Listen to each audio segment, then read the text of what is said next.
Good morning. আমি বান্টি দাস, পানিয়াটি সোদপুর থেকে।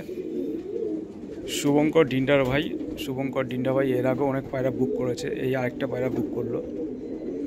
এটা অন্ধ্রা পায়রা আছে, মেল পায়রা। শুভঙ্কর ভাই এর আগে পায়রা নিয়েছে, তার পায়রা কোয়ালিটি ভালো লেগেছে, লাইন ভালো হয়েছে, তাই আবার বুক করলো। এই পায়রাটা আজকে ডেলিভারি হবে হাওড়া স্টেশন। শুভঙ্কর ভাই হাওড়া স্টেশন থেকে নিয়ে যাবে।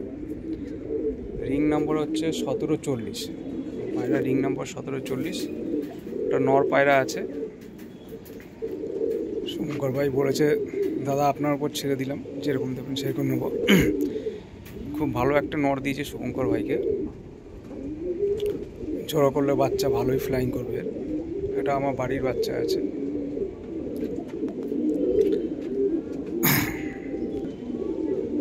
আর পায়রা কেমন লেগেছে জানাবেন আমাকে, পায়রার লাইন কোয়ালিটি কেমন লাগলো। ধন্যবাদ বন্ধুরা, আপনারা সবাই ভালো থাকবেন, আপনাদের দিনটি শুভ হোক।